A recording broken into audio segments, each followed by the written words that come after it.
Hi everyone, welcome to this short tutorial on how to make a crochet flower.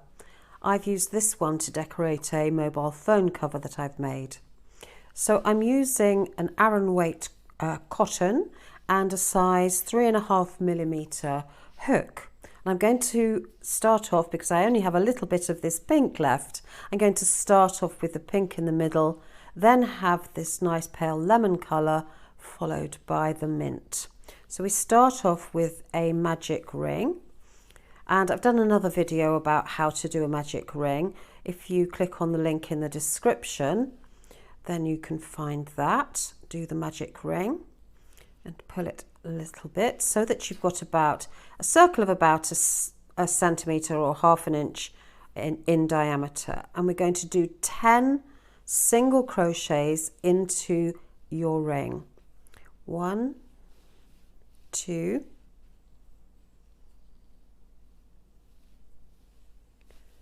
3, 4,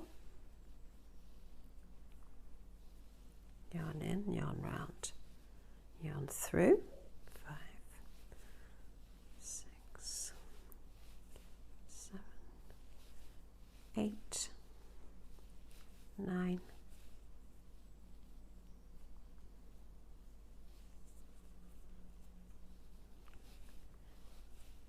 just check how many stitches we've done. 1, 2, 3, 4, 5, 6, 7, 8, 9, 10. Now pull the tail of your magic ring, or magic loop or magic circle, whatever you like to call it, together, and then we are going to change colour when we make this slip stitch here. So we go, place our hook in the first single crochet, and instead of using this pink, we're going to use this new colour here. Place it, leave a tail, place it over the hook so you've got this loop here. We're going to draw it through and draw it through again so that we've changed colour.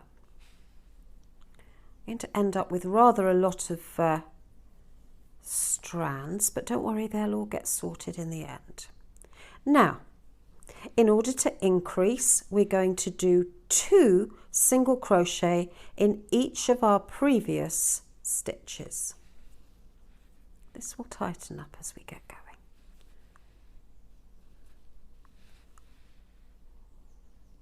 1, just pull that slightly.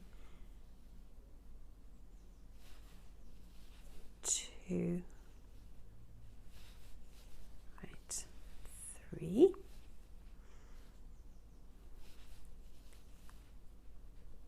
4, 5, 6. Now I don't actually need to count them because I'll know when I've finished, because I will have got to the other end. Because I'm using a different colour on each round, I don't have to use a stitch marker.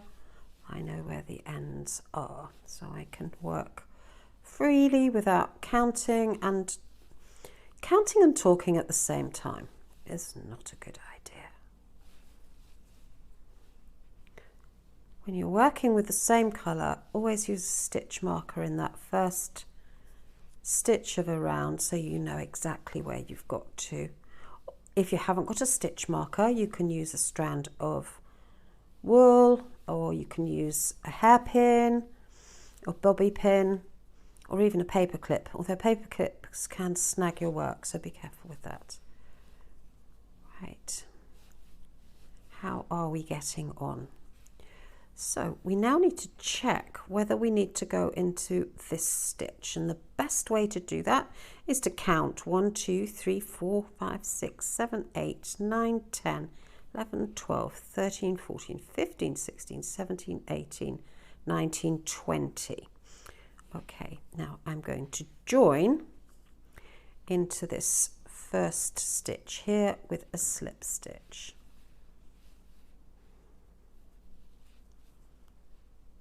When I get 2 on my hook, I'm going to take my third colour which is this nice minty green. So I've got these ice cream colours, which are very nice for working these. You can see I've got scraps here, just scraps of wool that I've had left over from other projects. So I'm going to use this one, pull this through, and in every stitch, so that's 20 stitches, we are going to do a small petal like this. And I'm joining with a single crochet into the previous round. So we're going to do a single crochet and then we're going to do chains to make our petals. So I'm going to start off by doing 6, 3, 4, 5, 6 chain.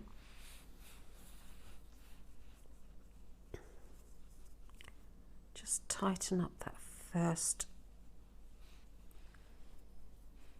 and then we're going to go into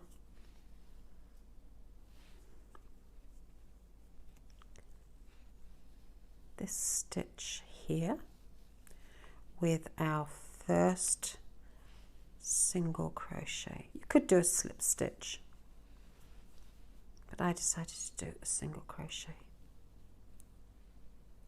Just like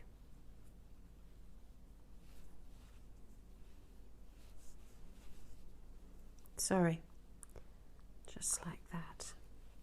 6, 2, 3, 4, 5, 6. Then a single crochet, and I was about to do a slip stitch into that stitch, and I'm going to work my way round doing 6 chain,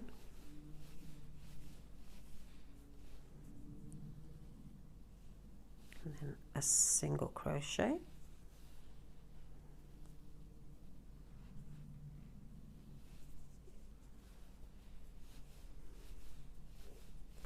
5, 6. Now you could put this on a summer hat or a little purse.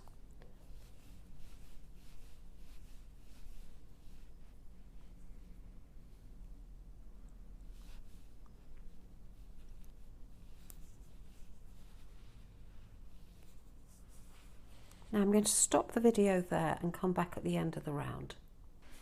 Now I've reached the end of the round with these minty coloured petals, and I'm just going to slip stitch into the first space so that I'm finishing off the round. So I'm going to go into the base of the first petal here and slip stitch through. And then I'm just simply going to trim off my thread and pull through. Now all we have to do now is to finish off all these ends. So I'm just going to take my scissors and give myself a few inches, trim them all off.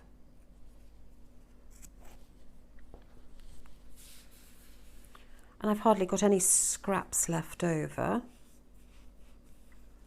Now I've got some weaving in to do.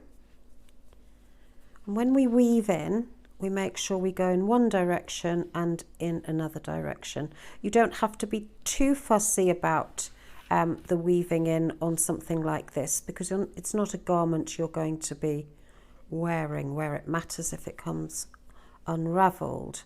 But I like to go in several directions. Now this is the back. So I'm going to push. Now I'm using a very sharp, very fierce looking tapestry needle here, merely because the cotton has been very tightly crocheted to make it nice and dense. So that's that one.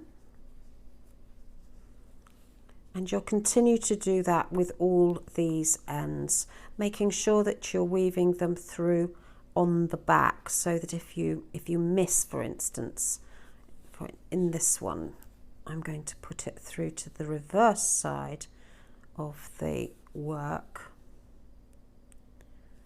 before I weave it through. That's the very last stitch there. I'm just going to weave it all through neatly. So you can do that. I'll just hide these to demonstrate what the final flower looks like. And you can just straighten out your petals. And there we are. We've got this one in comparison with its friend here. So let's put them one on top of the other. There we go. I've straightened those out before, so that's how it looks with a different colour centre. So that's a complementary one. I could put two on here, one next to the other. So there we go. That's how to make a really simple, quick project of a springtime flower. Thanks so much for watching. Subscribe and catch up with my next project. Take care.